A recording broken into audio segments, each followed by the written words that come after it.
아들아, 이건 비상시에 쓰려고 모아둔 돈이란다. 내가 속삭이는 동안 아들은 내 눈앞에서 내 은행 계좌를 비우고 있었다. 이것이 수많은 비극의 시작에 불과했다는 것을 깨달았을 때는 이미 너무 늦었다. 나는 어머니는 평생을 가는 존재라고 믿었지만 그것이 내 아들에게 수년간 도둑질을 당하는 것을 의미할 줄은 꿈에도 몰랐다. 아들은 모든 것을 책임지겠다고 말하며 미소 지었지만 그가 유일하게 신경 쓴 것은 자기 것이 아닌 돈뿐이었다. 내 인생을 영원히 바꿔놓은 그 말을 들은 것은 어느 평범한 화요일 오후였다. 37살인 내 아들 지훈이는 내가 방금 타준 커피를 마시며 부엌 식탁에 앉아 있었다. 창문으로 들어오는 햇살이 그의 관자놀이에 난 첫 흰머리를 비추고 있었다. 그건 65살인 나 그의 어머니에게서 물려받은 것이었다. 어머니, 지훈이는 무언가를 원할 때 항상 사용하던 차분하고 절제된 목소리로 말했다. 생각해봤는데요. 다음 연금부터는 어머니 돈을 전부 제 계좌로 이체하는 게 좋겠어요. 제가 전부 관리해드릴게요. 내 찻잔이 허공에서 멈췄다. 나는 방금 들은 말을 이해하려 했으며 아들을 쳐다보았다. 그것은 질문도 제안도 아니었다. 이미 모든 것이 결정된 듯한 선언이었다. 네가 전부 관리하다니 그게 무슨 말이니, 지훈아? 나는 목소리를 가다듬으며 물었다. 간단해요. 그가 미소 지었다. 어릴 때 나를 설득하고 싶을 때 짓던 바로 그 미소였다. 이제 65이시잖아요. 평생 일하셨고요. 이제 쉬셔야죠. 공과금, 청구서, 재정관리 같은 건 걱정하지 마세요. 제가 다 알아서 할게요. 나는 천천히 찻잔을 내려놓았다. 40년간 국립병원 간호사로 일하며 지훈이가 3살 때 남편이 우리를 버리고 떠난 후 홀로 아들을 키웠다. 40년간 가능한 모든 돈을 아꼈고 너무 작은 아파트에 살았으며 오시해질 때까지 입었다. 모든 것은 내 아들이 내가 결코 갖지 못했던 것들을 갖게 하기 위함이었다. 양질의 교육, 좋은 옷, 내가 겪었던 결핍 없는 삶. 글쎄다 아들아, 난 항상 내 돈은 내가 관리해왔는데. 바로 그거예요, 어머니. 항상 너무 애쓰셨잖아요. 이제 쉬실 때가 된 거예요. 아들은 내 손 위에 자기 손을 얹으며 재촉했다. 제가 이걸 맡게 해주세요. 어머니가 저를 위해 해주신 모든 것에 비하면 이건 아무것도 아니에요. 그의 말은 아름답게, 어쩌면 진심으로 들렸지만 내 안에 작고 희미한 목소리가 경고를 외치고 있었다. 왜 지금? 왜 전부다? 내 연금이 많지는 않았지만 수년에 걸쳐 꽤 많은 돈을 모았다. 작지만 아늑한 내 집도 있었고 약간의 저축도 있었다. 생각해 볼게. 나는 마침내 대답했다. 생각할 게 뭐 있어요, 어머니. 그가 말했다. 그리고 순간 그의 얼굴에 짜증이 스쳐 지나갔다가 다시 미소가 돌아왔다. 어머니를 위한 거예요. 저를 믿으세요. 지훈이는 그날 오후 내게 그의 계좌로 무제한 접근 권한을 부여하는 은행 서류가 든 봉투를 남기고 떠났다. 나는 무거운 의심에 찬 마음으로 몇 시간 동안 그 서류들을 바라보았다. 그때부터 사소한 것들이 기억나기 시작했다. 내 연금의 4배를 버는 지훈이가 아내와 함께 매주 금요일 저녁을 먹으러 올 때 아무것도 가져오지 않았던 것. 지난 몇 년간 여러 번 돈을 빌려가고 한 번도 갚지 않았던 것. 2년 전에 산 그의 집에 있는 비싼 가구들이 그의 월급만으로는 살 수 없다는 것을 내가 알고 있었다는 것. 그날 밤 나는 전에 한 번도 해본 적 없는 일을 했다. 지난 6개월간의 모든 은행 거래 내역서를 꺼내 한 줄 한 줄 분석하기 시작했다. 그리고 거기에 있었다. 내가 병원에서 일하던 어느 날 서울 반대편 지점에서 인출된 180만 원. 내가 결코 한 적 없는 인출이었다. 나는 계속 찾았고 심장이 빠르게 뛰었다. 2달 전 또 다른 의문의 인출. 내가 모르는 계좌로의 이체. 떨리는 손으로 지갑을 잡았다. 내 체크카드는 언제나처럼 그 자리에 있었다. 그때 3개월 전 지훈이가 내가 샤워하는 동안 잠시 내 가방을 빌려달라고 했던 것이 기억났다. 내가 적어둔 처방전을 확인해야 한다고 했다. 현실이 위장에 주먹을 날리는 것처럼 나를 쳤다. 내 아들이 나를 도둑질하고 있었다.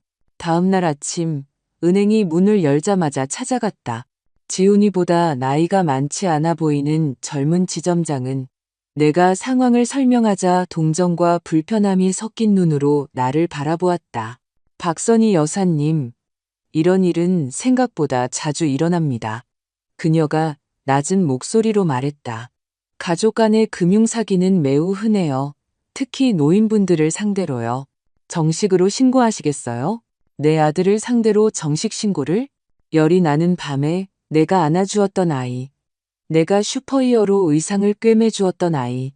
세상의 부당함으로부터 내가 맹렬히 지켜주었던 그 아이를 나는 목구멍에 걸린 덩어리를 삼키며 대답하지 못했다.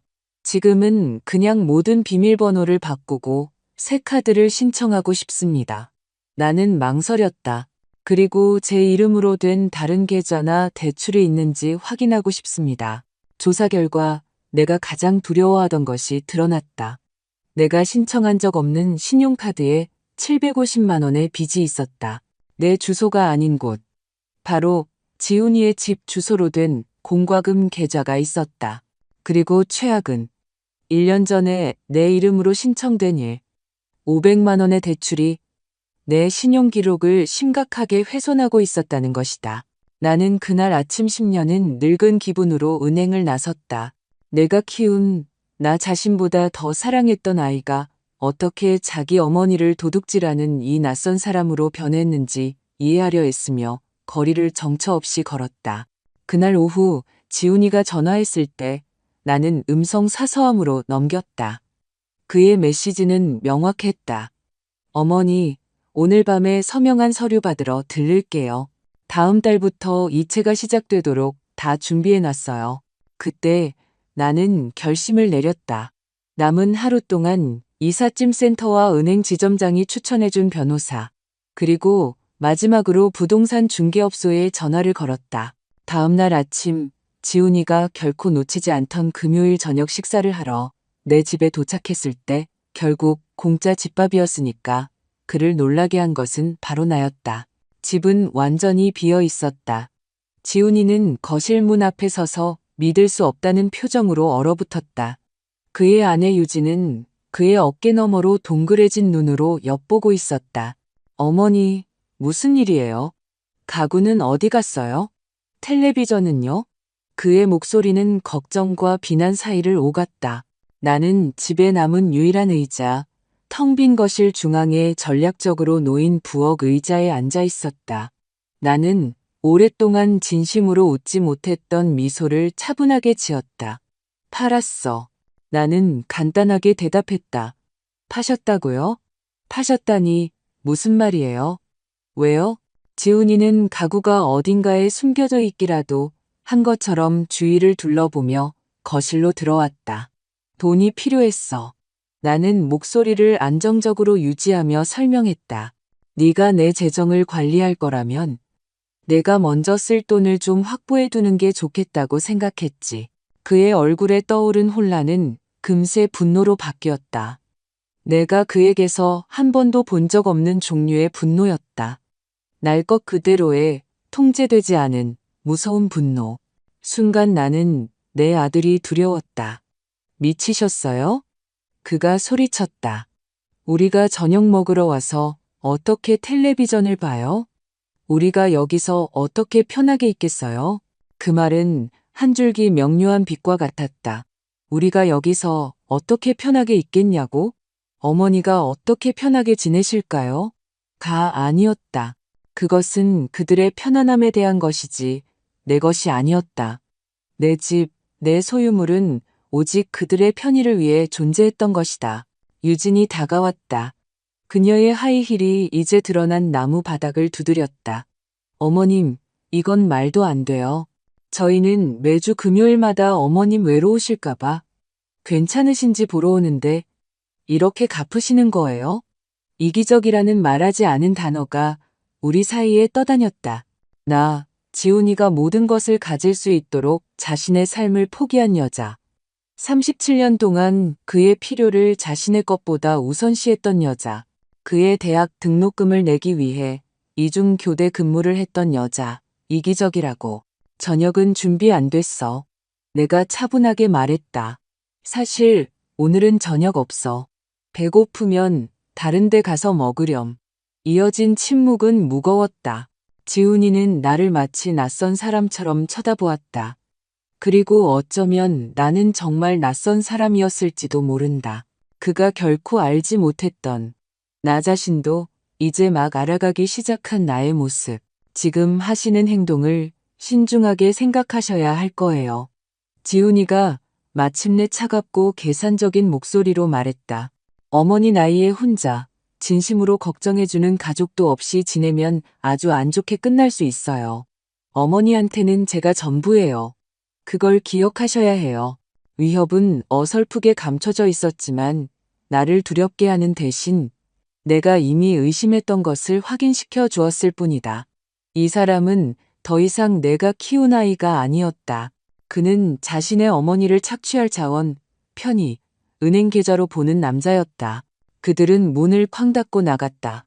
나는 차가 굉음을 내며 시동을 거는 소리를 들었고 마침내 혼자가 되자 내가 참고 있는 줄도 몰랐던 긴 숨을 내쉬었다.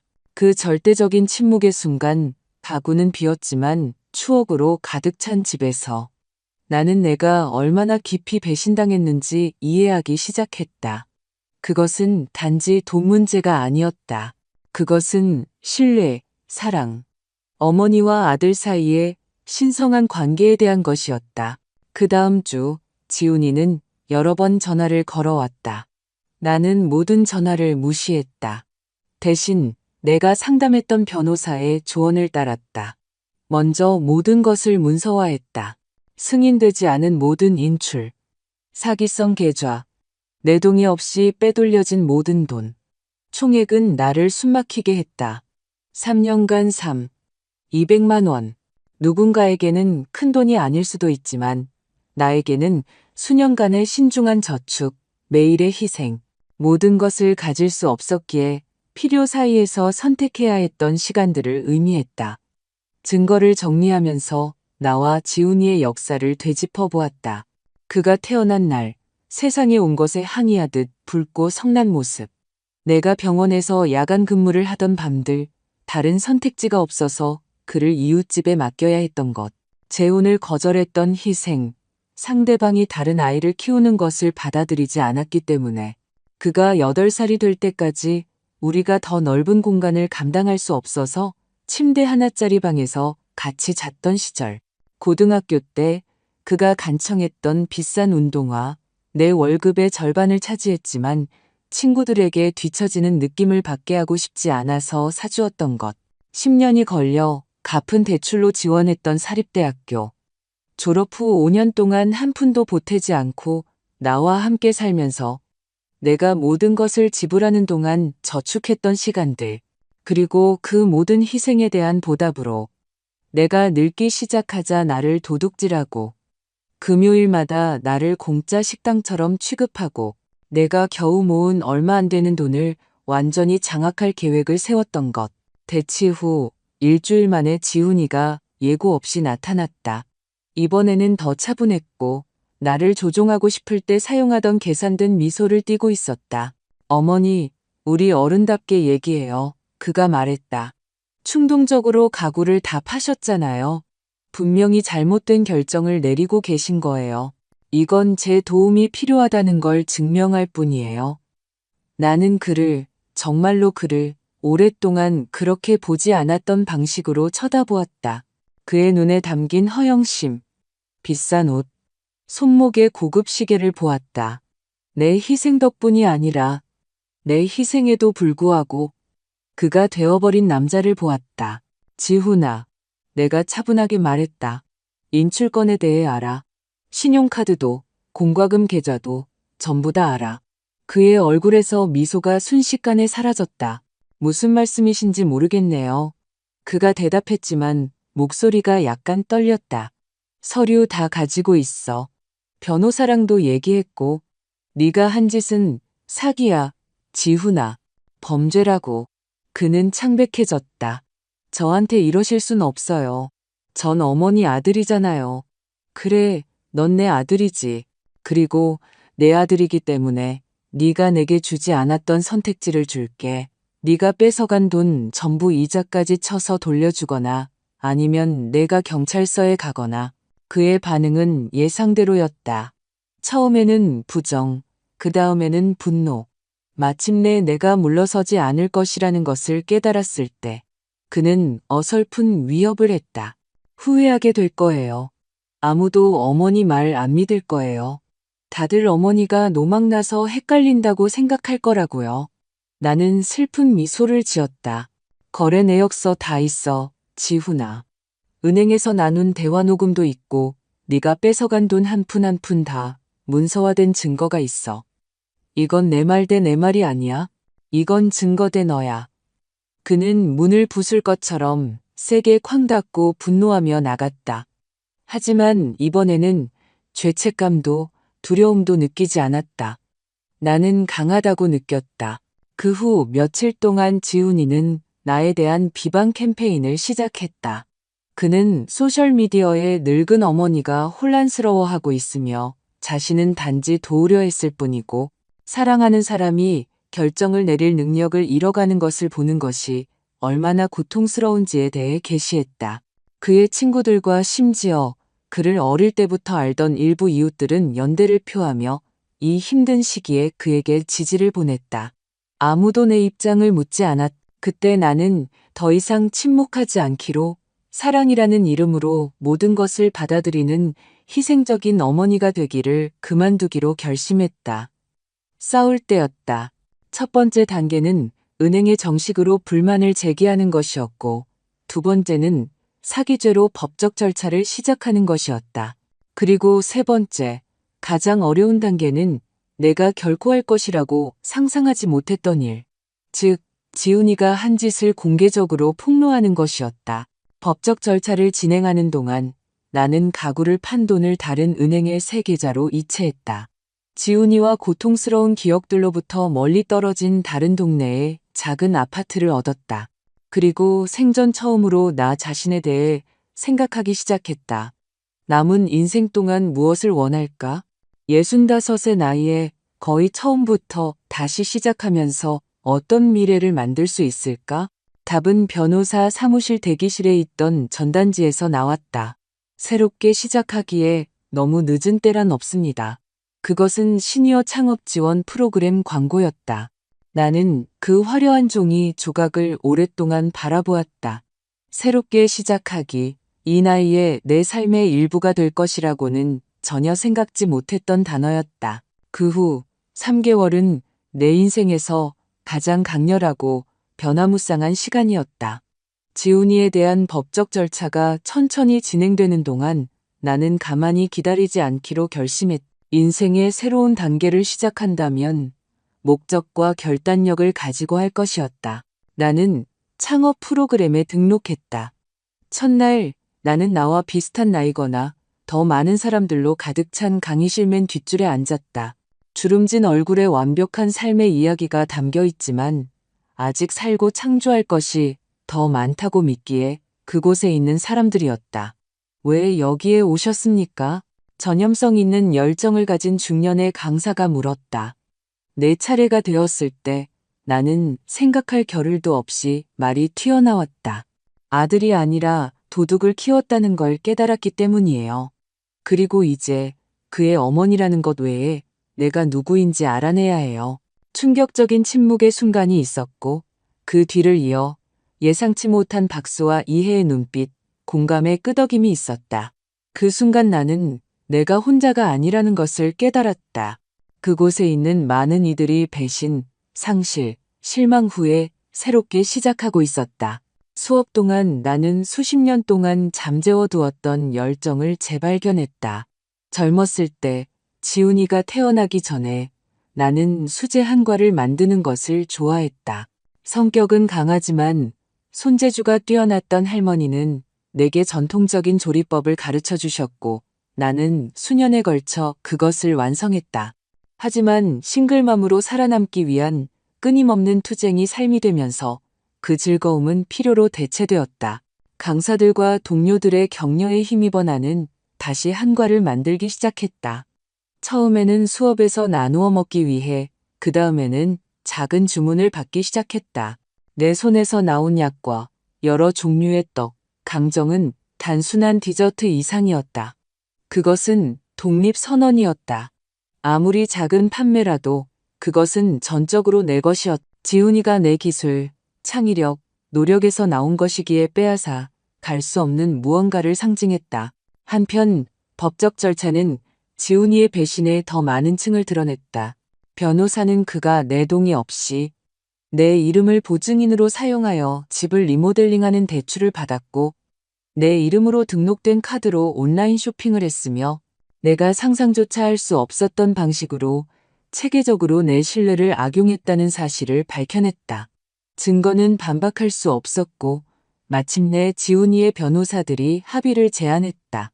그는 내가 빼앗긴 200만 원의 정신적 피해 보상금 0만 원을 더해 돌려주고, 공개적으로 자신의 잘못을 인정하여 내 이름과 신용 기록을 깨끗하게 하기로 했다. 그 소식을 들었을 때 나는 대량으로 한과를 만들기 위해 빌린 공동 주방에 있었다. 내 손은 밀가루로 뒤덮여 있었고 계피와 생강향이 공기를 가득 채우고 있었다. 나는 안도감과 슬픔이 뒤섞인 감정을 느꼈다. 정의가 실현될 것이라는 안도감, 그리고 어떤 금전적 가치로도 어머니와 아들 사이에 깨진 유대를 회복할 수 없다는 슬픔. 합의서에 서명하기 전날 밤, 나는 지훈이에게서 전화를 받았다. 몇 주 동안 그의 연락 시도를 무시한 후 나는 받기로 결심했다. 그의 목소리는 평소의 오만함 없이 더 낮고 다르게 들렸다. 어머니, 내일 전에 우리 둘만 얘기 좀 할 수 있을까요? 나는 망설였다. 내 마음 한구석에서는 그가 진심으로 뉘우치고 있다고 믿고 싶었다. 내가 키운 모든 것에도 불구하고 사랑했던 아들이 나를 배신한 그 남자 안에 아직 어딘가에 남아있다고. 무슨 얘기 말이니, 지훈아? 우리에 대해서요. 다시 시작하는 거요. 제가 끔찍한 짓을 한 거 알아요. 하지만 어머니는 제 어머니시잖아요. 언제나 우리는 있는 거 아니에요? 나는 눈을 감고 그 말의 무게를 느꼈다. 거의 40년 동안 우리는 내 필요가 그의 것보다 뒤에 있다는 것을, 내 꿈은 기다릴 수 있다는 것을, 내 삶이 그의 삶에 종속되어 존재한다는 것을 의미했다. 아니, 지훈아, 나는 마침내 대답했다. 더 이상 우리는 없어. 자신의 선택에 대한 결과를 감당해야 하는 네가 있고, 마침내 나 자신을 위해 사는 법을 배우고 있는 내가 있을 뿐이야. 그는 항의하고 애원하고 언제나 그랬듯이 조종하려 들기 시작했지만 내 안에 무언가가 변해 있었다. 그의 말은 더 이상 내 마음이나 결정에 힘을 갖지 못했다. 내일 변호사 사무실에서 보자. 잘 자라, 지훈아. 나는 전화를 끊고 다시 약과 반죽을 빚기 시작했다. 반죽을 밀고 완벽한 모양으로 자르고 달콤한 조청을 준비하는 모든 체계적인 움직임은 하나의 긍정이었다. 완성된 각 과자는 내가 내 손으로 창조할 수 있는 것의 가시적인 증거였다. 다음 날 아침 나는 눈물 한 방울 흘리지 않고 합의서에 서명했다. 지훈이는 회의 내내 내 시선을 피했고 그의 변호사가 질문할 때만 단답형으로 대답했다. 그의 아내 유진은 나타나지 않았다. 모든 것이 끝나고 변호사들이 서류를 복사하러 나갔을 때 우리는 몇 분 동안 회의실에 단둘이 남았다. 무거운 침묵이 우리 사이에 감돌았다. 왜 그랬니, 지훈아? 나는 마침내 분노나 비난이 아닌 순수한 호기심으로 물었다. 넌 좋은 직업도 예쁜 집도 있었잖아. 왜 내 어머니를 도둑질한 거니? 그는 아래를 내려다보며 완벽하게 손질된 머리를 쓸어 넘겼다. 모르겠어요. 그가 중얼거렸다. 처음에는 그냥 한 번이었어요. 집 계약금 잔금을 치러야 했는데 돈이 부족했거든요. 나중에 갚으려고 했는데 그러다 쉬워졌어요. 어머니는 묻지도 확인하지도 않으셨으니까요. 그 대답의 잔인한 단순함이 뺨을 맞는 것처럼 나를 쳤다. 나는 묻지도 확인하지도 않았다. 왜냐하면 나는 그를 무조건적으로 신뢰했기 때문에, 내 아들이었기 때문에. 그리고 금요일 저녁은 나와 시간 보내는 걸 좋아하지도 않으면서 왜 매주 왔니? 그는 어깨를 으쓱했다. 그 무심한 제스처는 내가 알아야 할 모든 것을 말해주었다. 편리했고 공짜였고 나를 위한 것이 아니라 그에게 이로운 습관이었다. 그날 상당한 액수의 수표와 내 이름이 깨끗해질 것이라는 약속을 가지고 사무실을 나왔을 때 나는 기대했던 승리감을 느끼지 못했다. 하지만 그만큼 강력한 다른 것, 즉 자유를 느꼈다. 실망의 무게, 배신, 헛된 희망으로부터의 자유. 그 후 몇 달 동안 내 작은 수제안과 사업은 내 기대를 훨씬 뛰어넘어 성장했다. 나는 지역 장터에서 판매를 시작했고 그 다음에는 동네 카페에 납품했다. 소셜미디어 페이지를 만들었는데 놀랍게도 빠르게 팔로워가 늘었다. 특히 한 지역 인플루언서가 내 약과를 맛보고 도시 최고라고 선언한 후에는 더욱 그랬다. 합의금과 한과 사업에 늘어나는 수익으로 나는 바다 근처 조용한 동네에 작은 아파트를 살 수 있었다. 호화롭지는 않았지만 완전히 내 것이었다. 나는 항상 사용하고 싶었지만 허락하지 않았던 생생한 색상의 단순하지만 아늑한 가구로 집을 꾸몄고 내 새로운 직업에 필요한 모든 것을 갖춘 주방을 만들었다. 지훈이는 합의 이후 몇 번 연락을 시도했다. 내 생일에는 선물을 보냈고 크리스마스와 새해에는 메시지를 보냈다. 나는 명확하고 넘을 수 없는 경계를 유지하며 정중하지만 거리감 있게 답했다. 일부 친구들과 친척들은 거리를 두려는 내 결정을 이해하지 못했다. 그래도 내 아들이잖아. 그들은 놀라워하며 말했다. 가족은 영원한 거야. 나는 그저 미소 지으며 대답했다. 네, 제 아들이고 언제나 그럴 거예요. 하지만 사랑이 학대를 허용하는 것을 의미하지는 않아요. 사랑에는 존중과 한계도 포함되죠. 어느 일요일 오후 한 고객의 결혼식 특별 주문을 준비하고 있을 때 예상치 못한 방문객을 맞았다. 유진이었다. 지훈이 없이 내 소박한 아파트 건물에 있는 그녀의 우아한 옷차림이 어색하고 어울리지 않아 보였다. 들어가도 될까요? 그녀는 내가 기억하는 오만한 말투 없이 물었다. 나는 망설였지만 호기심이 더 컸다. 나는 그녀를 거실로 안내하고 커피를 권했지만 그녀는 거절했다. 알고 계셔야 할 것 같아서 왔어요. 그녀는 자신의 손을 내려다보며 시작했다. 지훈 씨와 저 헤어지는 중이에요. 그 소식은 생각만큼 나를 놀라게 하지 않았다. 유감이구나. 나는 해야 할 말처럼 보였기에 대답했다. 유감으로 생각하지 마세요. 그녀는 슬픈 미소를 지었다. 속은 게 저뿐만이 아니라는 걸 알게 됐어요. 다른 여자들, 비밀 계좌, 직장과 돈, 모든 것에 대한 거짓말이 있었어요. 나는 조용히 고개를 끄덕였다. 그 패턴은 익숙했다. 어머님께서 멀리하신 게 옳았다는 걸 알려드리고 싶어서 왔어요. 그녀가 계속했다. 그때는 어머님이 잔인하다고 과장하신다고 생각했지만 이제는 이해해요. 금요일 저녁 식사에 참여했던 나를 이기적이라고 불렀던 사람에게서 받은 그 인정은 내가 필요로 하는지조차 몰랐던 검증을 가져다 주었다. 말해줘서 나는 진심으로 말했다. 떠나기 전 유진은 멈춰서서 내 식탁 위에 준비된 한과 상자들을 보았다. 행복해 보이시네요. 그녀가 말했다. 행복해.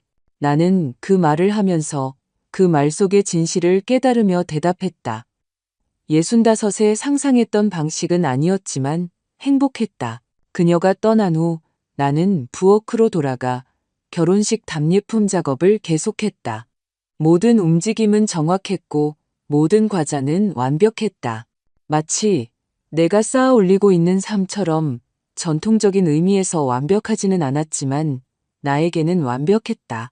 밤에 나는 아파트의 작은 발코니에 앉아 멀리서 들려오는 파도 소리를 들으며 차 한 잔과 함께 내 약과 하나를 맛보았다.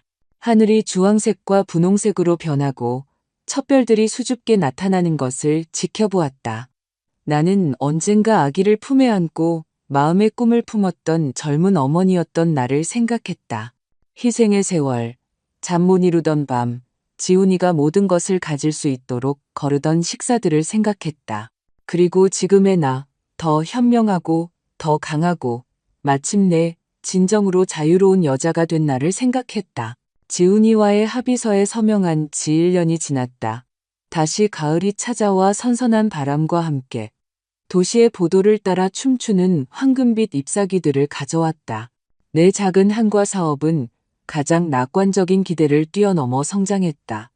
박선희 수제 한과는 더 이상 소셜미디어 페이지나 지역 장터의 가판대가 아니었다. 이제 시내 중심가에 햇살이 들어와 유혹적인 색과 질감으로 가득 찬 진열장을 비추는 커다란 유리창이 있는 나만의 공간을 갖게 되었다. 그 월요일 아침 새로운 약과 반죽을 준비하고 있을 때 문에서 종소리가 울렸다. 손님이 오기에는 너무 이른 시간이었다. 보통 10시에 문을 열었다. 앞치마에 손을 닦고 응대하러 갔다. 놀랍게도 예전 동네의 오랜 이웃인 영희 씨였다. 거의 1년 전 이사한 후로 보지 못했다. 선희 씨, 그녀가 팔을 벌려 안으며 외쳤다. 드디어 찾았네. 가게가 너무 예쁘다. 나는 진심으로 반가워하며 포옹에 화답했다. 영희 씨는 지훈이와의 상황이 공개되었을 때 편을 들지 않은 몇 안 되는 사람 중 한 명이었다. 들어와, 들어와. 나는 그녀를 가게 뒤편의 작은 카페 공간으로 안내했다. 마침 커피 내리던 참인데 한잔 할래? 어제 만든 신선한 약과도 있고 우리가 먹고 마시는 동안 영희 씨는 동네 소식, 공동 이웃에 대한 작은 소문, 예전에 철물점이 있던 자리에 새로 생긴 빵집 이야기를 들려주었다. 그 세계가 동시에 익숙하면서도 멀게 느껴지는 것이 이상했다. 마치 오래전에 본 영화를 희미하게만 기억하는 것처럼. 그리고 지훈이는? 그녀가 마침내 목소리를 약간 낮추며 물었다. 소식 들었어? 나는 고개를 저었다. 연락 안 하고 지내.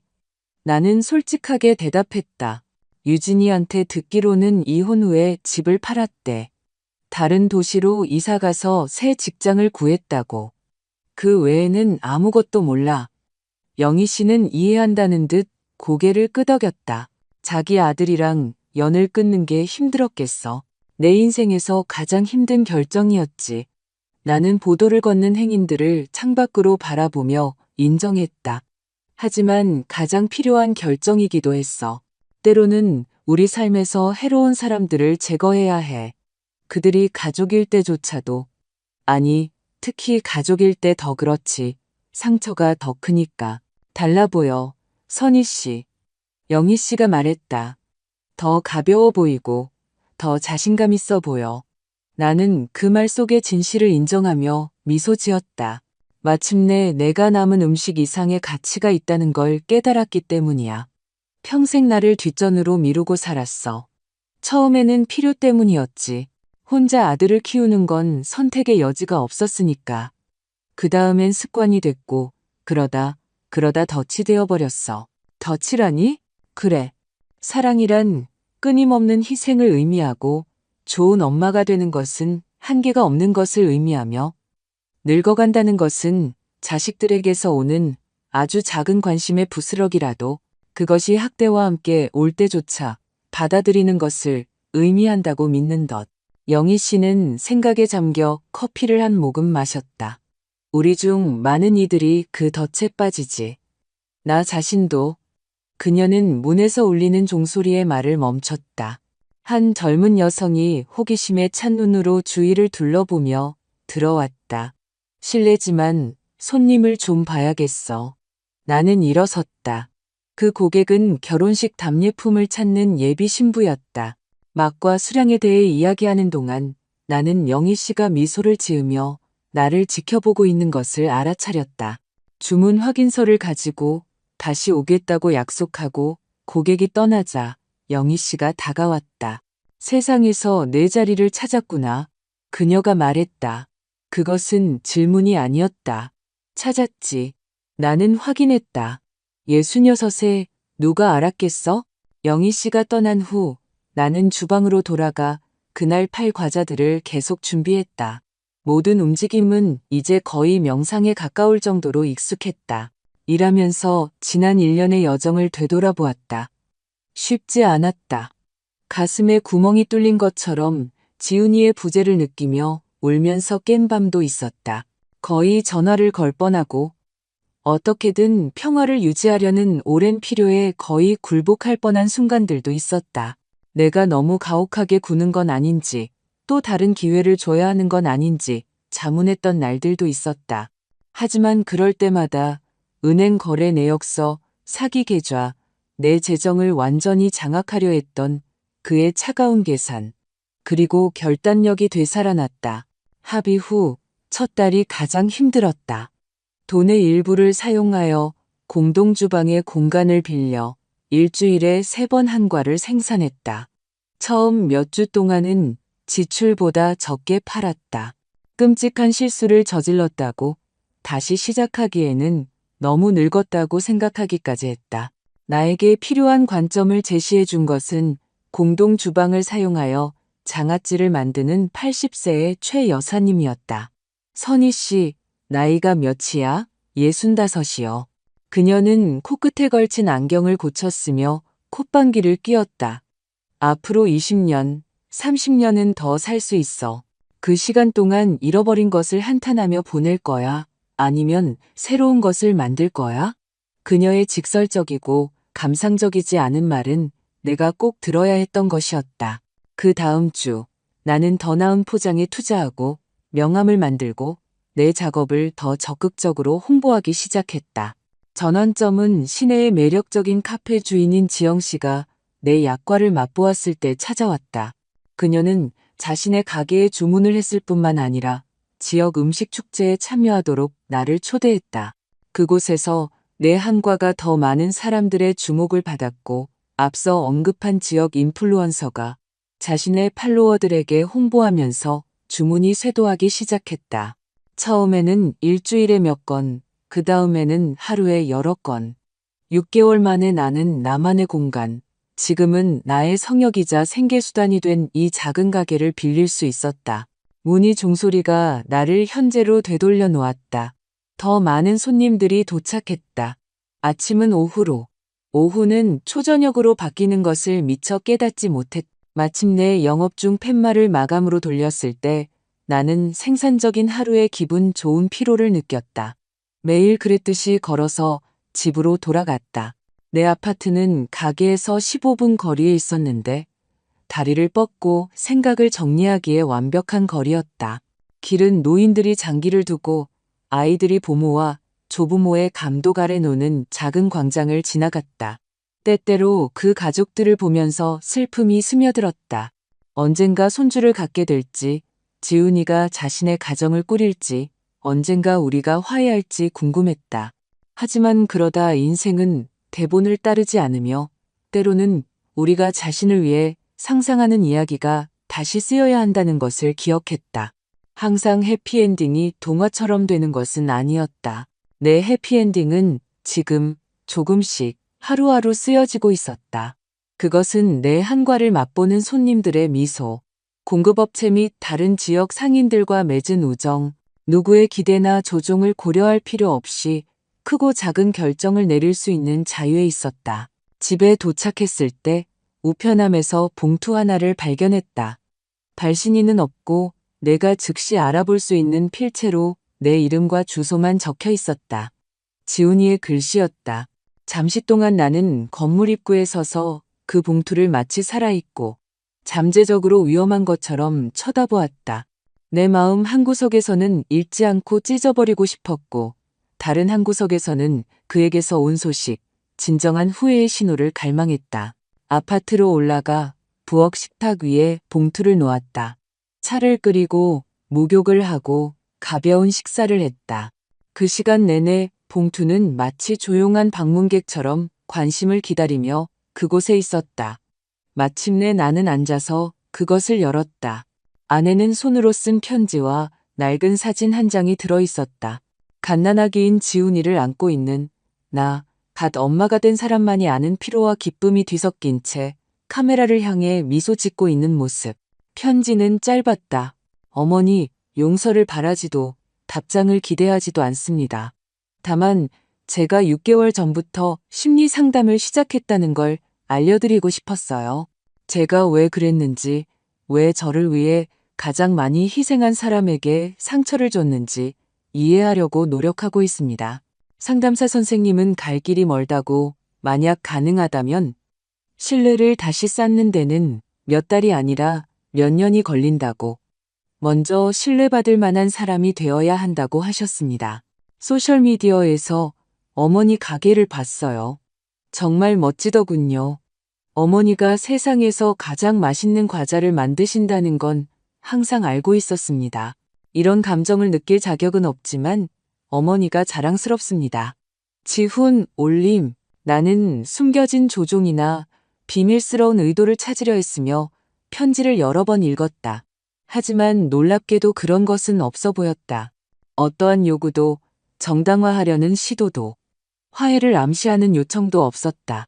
나는 중요한 서류를 보관하는 서랍에 편지를 넣었다. 답장은 하지 않았다. 준비가 되지 않았다. 어쩌면 영원히 그럴지도 모른다. 하지만 그날 밤 무언가 변했다. 내가 지니고 있는 줄도 몰랐던 작은 쓴맛의 덩어리가 풀리기 시작했다. 그것은 용서는 아니었다. 아직은. 그것은 단지 사람들이 변할 수 있다는, 미래는 아직 쓰여지지 않았다는, 인생은 66에도 계속해서 놀라움을 준다는 인식이었다. 그 후 3년, 지훈이의 예기치 않은 방문 이후 내 삶은 65살, 여전히 희생적인 모성애와 재정적 착취에 그늘 아래 살고 있을 때는 상상조차 할 수 없었던 방식으로 확장되었다. 박선희 수제 한과는 더 이상 단순한 가게가 아니라 도시의 명소가 되었다. 원래의 공간과 카페 외에 이제는 일주일에 2번 한과 만들기 수업을 하는 작은 스튜디오도 생겼다. 처음에는 실험적으로 시작한 수업이 너무 인기가 많아져 3개월 대기 명단이 생길 정도였다. 내가 69의 인플루언서가 될 줄 누가 알았겠어? 나는 이제 신성한 전통이 된 주간 커피타임에 지영 씨에게 농담을 건넸다. 내 소녀는 내가 바이럴이라고 하더라. 지영 씨가 웃었다. 선희 씨는 항상 사람들이 자신에게 미치는 영향을 과소평가해. 사람들을 끄는 건 단지 한과가 아니야. 바로 선희 씨, 당신의 이야기, 당신의 진정성이야. 손녀, 그 단어는 여전히 내게 낯설고 멋지게 들렸다. 지훈이와 똑같은 짙은 갈색 눈을 가진 내 살배기 하윤이는 2년 전 아들이 여자친구가 임신했다는 소식을 전하며 내 삶에 들어왔다. 아무것도 바라는 건 아니에요. 전화기 너머로 들려온 목소리는 머뭇거렸다. 그냥 알고 계셔야 할 것 같아서요. 혹시라도 아이의 삶에 어떤 식으로든 일부가 되고 싶으시다면요. 나는 하윤이가 생후 3개월일 때 만나러 갔다. 그 작은 뭉치를 안고 지훈이의 이목구비와 어머니 수진의 낯선 특징이 섞인 얼굴을 바라보았던 것을 완벽하게 기억한다. 아기 냄새, 믿을 수 없을 정도로 부드러운 피부의 감촉, 내 검지에 작은 손가락들이 감기는 방식을 기억한다. 안녕, 하윤아. 나는 속삭였다. 할머니란다. 우리의 관계는 지훈이와 정한 경계를 항상 존중하며 가끔씩의 방문으로 천천히 발전했다. 나는 다시는 그 누구도, 심지어 이 순수한 아이조차도 내가 그들을 위해 무엇을 줄 수 있거나 할 수 있는지로 나를 정의하도록 허락하지 않을 것이었다. 지훈이와의 관계는 여전히 복잡했다. 가게의 냉장 시스템 문제를 해결하는데 그가 도움을 주거나 점심 식사 중에 그의 어린 시절 추억을 공유하는 등 진정한 연결의 순간들이 있었다. 그리고 내가 우리의 관계의 새로운 조건을 단호하게 상기시켜야 할 때 오래된 역학관계가 다시 나타나려는 긴장의 순간들도 있었다. 절대 저를 완전히 믿지는 않으실 거죠? 그렇죠? 언젠가 내가 가게 회계를 돕겠다는 그의 제안을 정중하게 거절한 후 그가 물었다. 한 번 깨진 신뢰는 결코 완전히 회복되지 않아. 나는 솔직하게 대답했다. 하지만 그게 우리가 새롭고 다른 무언가를 만들 수 없다는 뜻은 아니야. 그는 이 새로운 현실을 받아들이며 고개를 끄덕였다. 우리의 관계는 이제 재앙 후에 조심스럽게 재건된 다리와 같았다. 기능적이지만 눈에 보이는 흉터가 있고 견딜 수 있는 무게와 하중에 대한 명확한 한계가 있었다. 그 봄날 아침, 지영 씨와 대화하는 동안 내 생각은 미래로 향했다. 69의 나는 다시 한번 내가 내려야 할 것이라고 예상하지 못했던 결정에 직면했다. 소미가 동업자가 되고 싶어해 나는 지영 씨에게 고백했다. 아주 상세한 사업 계획서를 제출했어. 두 번째 가게로 확장, 슈퍼마켓용 포장 제품 라인, 심지어 작은 레시피 책까지. 그래서 당신 생각은 어때? 지영 씨는 언제나처럼 직설적으로 물었다. 두려워. 나는 인정했다. 내가 쌓아 올린 것에 대한 통제력을 잃을까봐 두려워. 만약 내가 일부라도 넘겨주면 누군가 다시 모든 것을 빼앗으려 할까 봐 두려워. 지영 씨가 손을 뻗어 내 손을 꼭 잡았다. 선희 씨, 지훈이와 있었던 일은 특정한 배신이었지 보편적인 규칙이 아니야. 소미는 수년 동안 자신의 가치와 충성심을 증명했잖아. 알아. 나는 한숨을 쉬었다. 이성적으로는 알아. 하지만 두려움은 나는 말을 멈췄다. 두려움은 이해할 수 있어. 하지만 그것이 당신이 창조한 것의 잠재력을 제한하게 두지 마. 그 대화는 한과 수업을 준비하며 가게로 돌아오는 내내 내 마음속에 머물렀다. 스튜디오는 이미 가득 차 있었다. 10대부터 노인까지 다양한 연령대의 12명이 완벽한 강정을 만드는 법을 배우기 위해 열심이었다. 가르치면서 집중된 얼굴들, 내 정확한 움직임을 따라하려는 서툰 손들을 보면서 나는 중요한 것을 깨달았다. 내가 쌓아 올린 것은 더 이상 나만의 것이 아니었다. 그것은 나보다 더 커졌다. 그것은 공동체, 전통, 세대 간의 만남의 장이 되었다. 수업이 끝난 후 나는 소미를 가게 뒤편의 내 작은 사무실로 불렀다. 그녀는 아마도 자신의 동업 계획에 대한 답변을 기다리며 긴장한 표정으로 들어왔다. 보여줄 게 있어. 나는 서랍을 열어 낙고해진 가죽 표지에 누렇게 변한 페이지가 있는 오래된 노트를 꺼내며 말했다. 이게 뭐예요? 그녀가 내 앞에 앉으며 물었다. 할머니의 레시피야. 나는 조심스럽게 노트를 펼치며 설명했다. 손으로 쓴 것들, 어떤 건 100년도 더 됐어. 할머니로부터 전해져 내려온 전쟁과 이주, 가난을 이겨낸 레시피들이지. 소미는 그 역사적, 감정적 가치를 이해하며 경외심을 가지고 노트를 바라보았다. 이건 아무에게도 보여준 적 없어. 나는 계속했다. 지훈이에게조차도. 이건 내 보물, 내 비밀이었어. 하지만 깨달았지. 간직된 비밀은 우리와 함께 죽고 공유되지 않은 전통은 사라진다는 걸. 박선희 선생님. 그녀가 시작했지만 나는 손짓으로 그녀를 막았다. 내 동업 제안을 몇 가지 조건하에 받아들일게. 세부 사항은 나중에 논의할 수 있지만 한 가지는 이해해줬으면 해. 나는 너에게 단지 사업뿐만 아니라 유산을 맡기는 거야.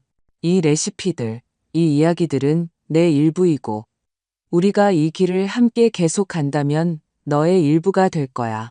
그녀의 눈에 눈물이 고였다. 이것을 존중할 것을 약속드려요. 제 것처럼 이 유산을 소중히 돌볼 것을 약속드려요. 그녀가 사무실을 나갔을 때 나는 혼자 생각에 잠겼다. 나는 방금 내가 처음부터 쌓아 올린 사업의 방향을 바꿀 결정을 내렸다. 나는 절대적인 통제권을 포기하고 다시 누군가를 신뢰하고 있었다. 그 생각은 여전히 나를 두렵게 했지만 다른 방식이었다. 그것은 트라우마에서 비롯된 마비시키는 두려움이 아니라 모든 큰 변화에 동반되는 건강한 두려움이었다. 그날 밤 내 아파트 발코니에 앉아 지난 4년간의 여정을 되돌아보았다. 순종적이고 착취당하던 여성에서 존경받는 사업가로, 아들을 위해서만 살던 어머니에서 자신만의 목적과 꿈을 가진 다면적인 인간으로, 두려움에서 용기로, 외로움에서 공동체로. 다음 일요일, 지훈이가 하윤이를 데리고 오후를 함께 보내러 왔다. 우리는 너무 자주 와서 나를 지치게 하지도, 하윤이가 나를 알아보지 못할 정도로 드물지도 않은 원래적인 이 루틴을 정했다. 우리 모두에게 잘 맞는 균형이었다. 할머니, 과자 만들 수 있어요? 하윤이는 도착하자마자 기대에 찬 눈을 반짝이며 물었다. 물론이지, 내 사랑. 오늘은 초콜릿 경단을 만들자. 어때? 우리가 함께 과자를 준비하는 동안 나는 식탁에서, 그녀는 높이를 맞추기 위해 발판 위에서, 지훈이는 부엌 입구에서 지켜보았다. 그의 시선에는 다른 무언가가 있었다. 더 이상 받는 것에 대한 기대가 아니라 목격하는 것의 기쁨이었다. 온종일 할머니 얘기만 해요. 하윤이가 손을 씻으러 갔을 때 그가 말했다. 할머니 과자, 할머니 이야기. 할머니가 제일 좋아하는 사람이래요. 나는 그 말의 따뜻함을 느끼며 미소 지었다. 하윤이도 나한테 아주 특별해. 두 분이 그런 관계를 맺게 되어 기뻐요. 그가 말을 잇기 전에 망설이며 말했다. 우리 관계보다 더 좋은 관계요. 그 솔직함에 나는 놀랐다. 다른 거지. 나는 부드럽게 정정했다. 더 좋거나 나쁜 게 아니라 그냥 다른 거야. 지훈이는 이해하며 고개를 끄덕였다. 이 모든 것 중에서 제가 가장 감명 깊은 게 뭔지 아세요? 그는 내 부엌, 가게, 내 새로운 삶을 아우르는 제스처를 취했다. 성공 그 자체는 아니에요. 물론 그것도 대단하지만요. 대부분의 사람들이 다시 시작하기에는 너무 늦었다고 생각하는 65 이후에 이 모든 것을 이뤄내셨다는 거예요. 진정성 있게 살기에 너무 늦은 때란 없어. 나는 대답했다. 잃어버린 시간은 잃어버린 것이지만 남은 시간은 선물이야. 그는 잠시 그 말에 대해 생각했다. 상담사 선생님도 비슷한 말씀을 하세요. 우리가 바꿀 수 없는 과거를 후회하는 것을 멈추고 아직 우리가 만들 수 있는 미래에 집중해야 한다고요. 네, 상담사 선생님은 현명하신 분 같구나. 나는 미소 지었다. 하윤이가 더 많은 초콜릿을 요구하며 우리의 대화를 중단시켰다. 내가 그녀가 작은 경단공을 손으로 굴리는 것을 돕는 동안 나는 일어나고 있는 일에 더 깊은 의미에 대해 생각했다. 같은 부엌에 세 세대가 있었다. 단지 레시피뿐만 아니라 가치, 근면, 창의성, 독립성, 회복력, 그리고 건강한 경계, 상호 존중, 명확한 기대와 같은 가치들이 전수되고 있었다. 내가 아들에게 가르치지 못했지만 어쩌면 내 손녀에게 심어줄 수 있는 교훈들이었다. 그 다음 주, 소미와 나는 동업계약서에 서명했다. 51%는 나에게, 49%는 그녀에게. 중요한 결정에 대한 나의 최종 통제권을 유지하면서 그녀의 중요한 참여를 인정하는 분할이었다. 내 변호사가 꼼꼼히 검토한 계약서에는 양측을 위한 보호 조항과 점진적인 승계 계획이 포함되어 있었다. 5년 후 모든 것이 잘 되면 추가로 20%를 살 수 있는 옵션을 갖게 될 거야. 서류에 서명하면서 내가 설명했다. 결국 이 가게는 내 것보다 내 것이 더 많아지겠지. 그리고 그게 맞는 거야. 그렇게 되어야 해. 이름은 절대 바꾸지 않을 거예요. 그녀가 약속했다. 선생님께서 은퇴해서 어느 해변가에 계실 때도 언제나 박선희 수제 한과일 거예요. 나는 그 생각에 웃었다. 또 은퇴라고? 아니, 괜찮아. 숟가락을 들 수 없을 때까지 내가 사랑하는 일을 계속하는 게 더 좋아. 하지만 그녀의 말은 씨앗을 심었다. 은퇴에 대한 것이 아니라 수십 년간 생존을 위해 일한 후 이제는 즐거움과 목적을 위해 일하고 있었다. 그것은 더 먼 미래. 내가 더 이상 이곳에 없을 때 남겨질 것에 대한 것이었다. 그 후 몇 주 동안 나는 오랫동안 미뤄왔던 프로젝트를 시작했다. 가족의 모든 전통 레시피를 그 뒤에 숨겨진 이야기와 함께 공식적으로 기록하는 것이었다. 요리 기술뿐만 아니라 추억, 맥락, 그것을 전수한 사람들. 할머니가 교회의 작은 아파트 부엌에서 약과를 만들던 모습. 어머니가 어려운 시절에 동네에서 팔기 위해 강정을 준비하던 모습. 젊고 미숙했던 내가 시행착오를 통해 배우던 모습. 지영 씨는 그 프로젝트를 실제 책으로 만들도록 나를 설득했다. 이건 단순한 레시피 책이 아니야. 그녀가 주장했다. 이건 회고록, 문화사의 한 조각, 여성의 저항에 대한 기록이야. 그 생각은 내게 너무 거창하게 느껴졌지만 씨앗은 심어졌다. 어느 조용한 오후, 책에 포함할 오래된 사진들을 정리하고 있을 때 예상치 못한 전화를 받았다. 4년 전, 지훈이의 무단 인출을 처음 발견했을 때의 은행 지점장인 민정 씨였다. 박선희 여사님, 그녀가 활기찬 목소리로 말했다. 저를 기억하실지 모르겠지만, 물론 기억하죠, 민정 씨. 나는 미소 지으며 말을 끊었다. 제 재정적 독립을 되찾는데 도움을 주신 분을 어떻게 잊겠어요? 그녀가 웃었다. 제가 그런 영향을 미쳤다니 기쁘네요. 사실 좀 특이한 부탁이 있어서 전화드렸어요. 저희가 여성을 위한, 특히 노년층 여성을 위한 금융교육 강연 시리즈를 기획하고 있는데 여사님께서 당신의 이야기를 공유해 주셨으면 해요. 그 제안은 나를 완전히 놀라게 했다. 내가 강연을? 민정 씨, 저는 그냥 한과 만드는 사람이에요. 여사님은 그 이상이세요. 그녀가 단호하게 대답했다. 회복력, 용기, 재창조의 본보기시죠. 여사님의 이야기는 비슷한 상황에 처한 다른 여성들에게 영감을 줄 수 있어요. 금융학대, 가족에 의한 착취, 다시 시작하기에는 너무 늦었다는 느낌. 나는 그녀의 말을 생각하며 침묵했다. 내 개인적인 경험이 나 자신 외에 다른 사람들에게 가치가 있을 수 있다고는 생각해 본 적이 없었다. 지금 대답하지 않으셔도 돼요. 민정 씨가 계속했다. 생각해 보세요. 소규모 그룹과의 비공식적인 대화일 뿐이니 부담스럽지 않을 거예요. 생각해 볼게요. 나는 전화를 끊기 전에 약속했다. 그 후 며칠 동안 내 이야기를 공개적으로 공유한다는 생각이 매력적으로 커지며 내 마음속에 머물렀다. 나는 소미에게, 지영 씨에게, 심지어 조심스러운 대화 중 하나에서 지훈이에게도 그것에 대해 이야기했다. 하셔야 해요. 지훈이가 즉각적인 지지를 보내며 나를 놀라게 했다. 어머니 이야기는 강력해요. 그리고 안타깝게도 우리 사이에 있었던 일은 마땅히 그래야 하는 것보다 덜 드문 일이죠.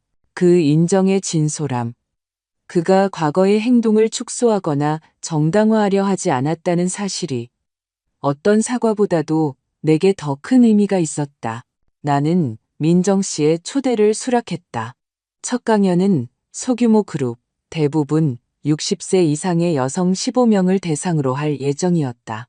나는 메모를 쓰고 생각을 정리하고 얼마나 공유할지, 정직함과 과도한 노출 사이의 균형을 어떻게 찾을지 결정하려 했으며 꼼꼼하게 준비했다. 강연 전날 밤 나는 지훈이에게 전화를 걸었다. 왜 그랬는지는 정확히 모르겠다. 어쩌면 일종의 허락을 구하고 우리의 사적인 이야기를 공적인 것으로 만드는 것이 옳은 일이라는 확인을 받고 싶었을지도 모른다. 내일 우리 사이에 있었던 일에 대해 얘기할 거야. 나는 직설적으로 말했다. 은행 행사에서 전화기 저편에서 짧은 침묵이 흘렀다. 이해해요. 그가 마침내 대답했다. 그럴 권리가 충분히 있으세요. 네, 이름은 쓰지 않을 거야. 나는 분명히 했다. 너를 폭로하거나 벌 주려는 게 아니야.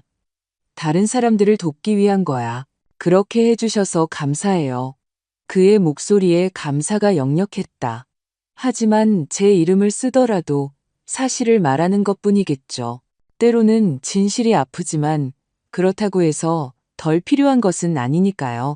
그 말은 다음 날 아침 내가 은행의 작은 회의실로 들어서는 내내 함께했다. 15명의 여성이 나를 기다리고 있었다. 어떤 이는 호기심에 찬, 어떤 이는 조심스러운, 모두들 각자의 말하지 않은 이야기들을 표정에 담고 있었다. 안녕하세요. 처음에는 떨리는 목소리로 시작했다. 제 이름은 박선희이고 69살입니다. 그리고 4년 전, 제 아들이 저를 체계적으로 도둑질하고 있다는 것을 발견했습니다. 그 후로는 말이 더 쉽게 흘러나왔다. 나는 모든 것을 이야기했다. 무단 인출, 사기성 신용카드, 내 재정을 완전히 장악하려는 시도, 가구를 판 것, 대립, 법적 절차에 대해 이야기했다. 그리고 그 이후 다시 시작한 것, 한과 가게, 목적과 정체성의 재발견에 대해 말하는 동안 몇몇 여성들의 눈에서 눈물을, 다른 이들의 표정에서 공감의 끄덕임을 보았다. 내 이야기가 아무리 개인적이라 할지라도 그것은 또한 보편적이라는 것을 깨달았다. 그곳에 있는 많은 이들이 내가 겪었던 것의 어떤 버전을 경험했다. 어쩌면 아들이 아니라 남편, 형제, 사위와 함께 역학은 같았다. 신뢰의 남용, 보살핌으로 위장한 착취, 자율성을 되찾기 위한 투쟁. 마지막에 앞줄에 앉은 한 부인이 손을 들었다. 그녀의 얼굴은 수십 년의 삶으로 새겨져 있었지만 그녀의 눈은 강렬하게 빛나고 있었다. 어떻게 용기를 내셨나요? 그녀가 물었다. 혼자 남겨질 것에 대한 두려움, 아들을 영원히 잃을 것에 대한 두려움을 어떻게 극복하셨나요?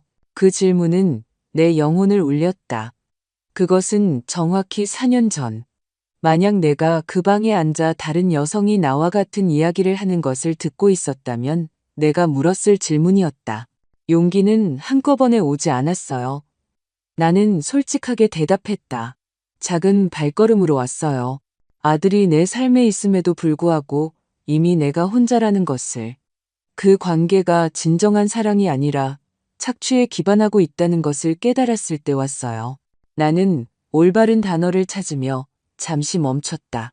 그리고 아들을 잃을 것에 대한 두려움에 관해서는 제가 정말로 잃을까 두려워했던 것은 제가 상상했던 방식으로는 결코 존재하지 않았다는 것을 발견했어요. 제가 가졌다고 믿었던 아들, 저를 무조건적으로 사랑하고 노년에 저를 돌봐줄 것이라고 믿었던 그 아들은 제가 스스로 만들어낸 환상이었어요. 나는 계속하기 전에 심호흡을 했다.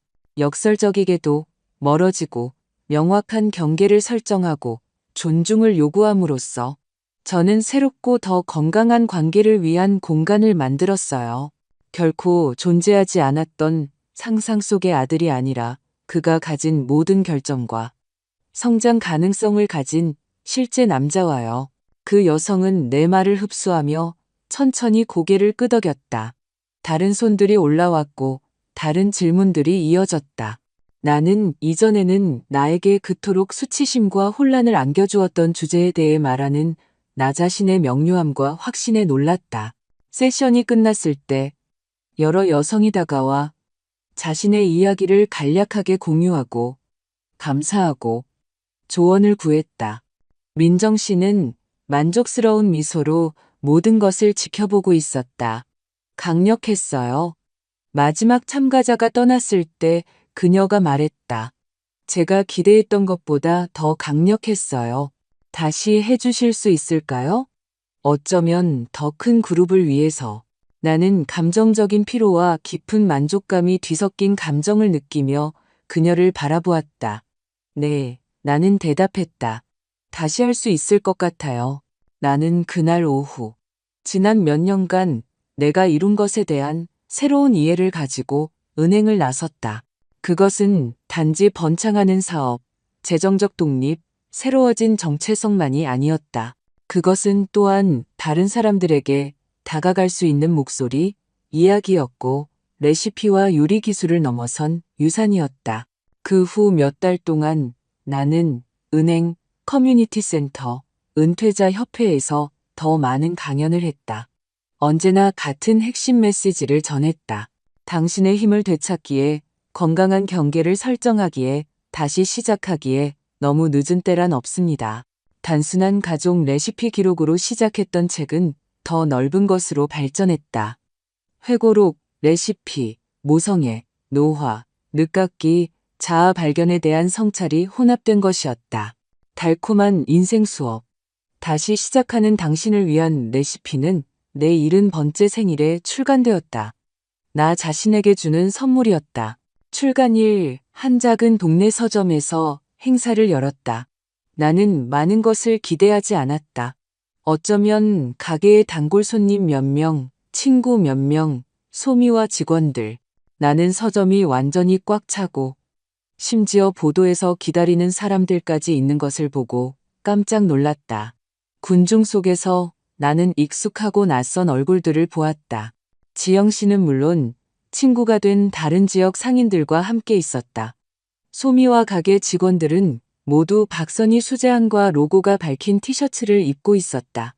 내 강연에 참석했던 여성들, 어떤 이들은 친구나 가족을 데려왔고, 그리고 저 뒤편에 거의 숨어있다시피 한 지훈이가 있었다.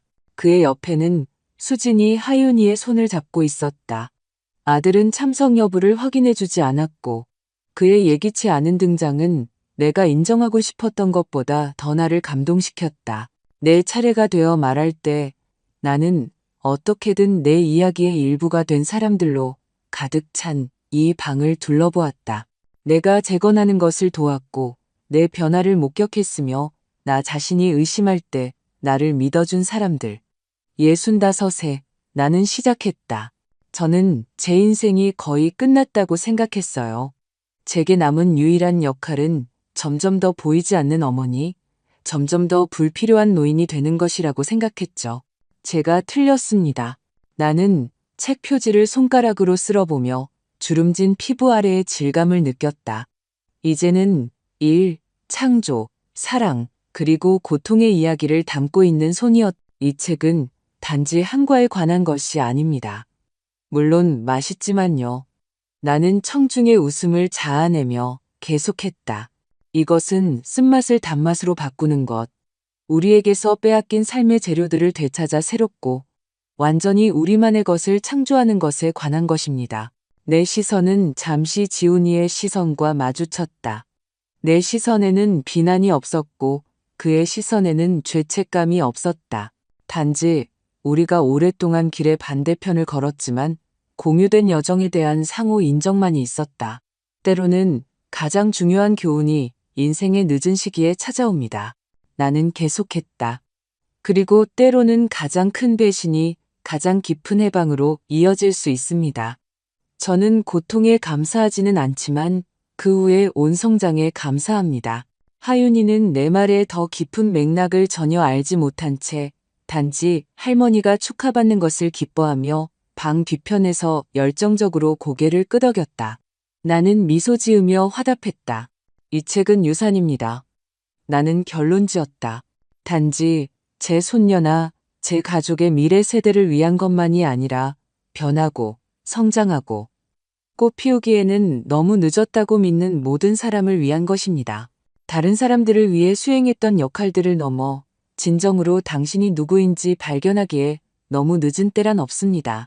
내가 말을 마쳤을 때 방은 박수 소리로 터져나갔다. 사람들은 내가 책에 사인해 주기를 기다리며 줄을 섰다. 각자 친절한 말 한마디, 공유할 개인적인 이야기, 맺고 싶은 인연이 있었다.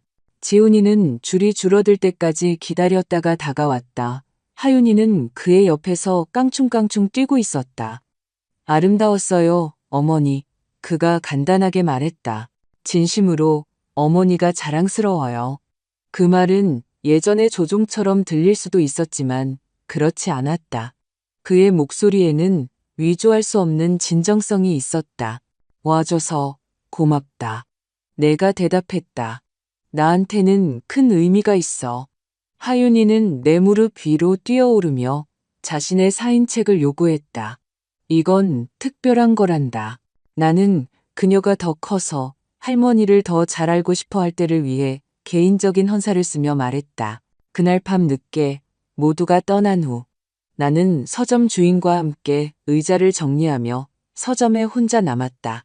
그는 행사가 얼마나 성공적이었는지, 출시 행사에서 그렇게 많은 사람들이 감정적으로 몰입하는 것을 거의 보지 못했다고 말했다. 사람들의 마음속 깊은 곳을 건드리셨어요. 그가 말했다. 음식이나 가족 이야기를 넘어서는 무언가를요. 나는 그가 무슨 말을 하는지 이해하며 고개를 끄덕였다. 나는 존엄성, 존중, 자기 결정권을 위한 인간의 보편적인 투쟁, 나이나 환경에 관계없이 다시 시작할 수 있는 가능성을 건드렸던 것이다.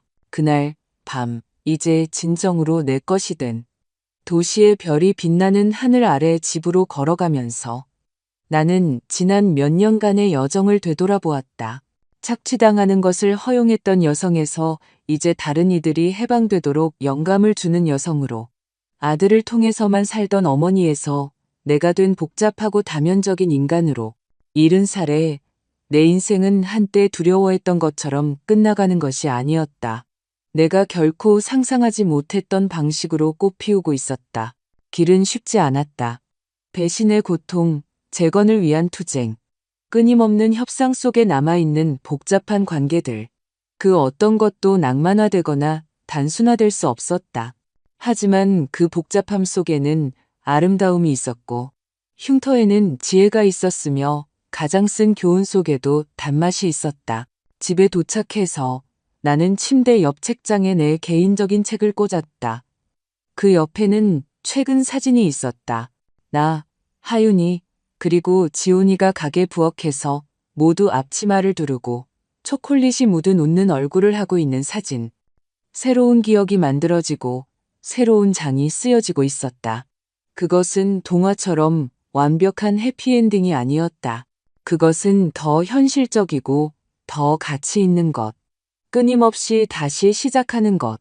끊임없는 재창조. 단지 한과의 유산이 아니라 존엄성, 용기, 그리고 마지막 순간까지 내 방식대로 온전히 살아가려는 불굴의 결단의 유산이었다.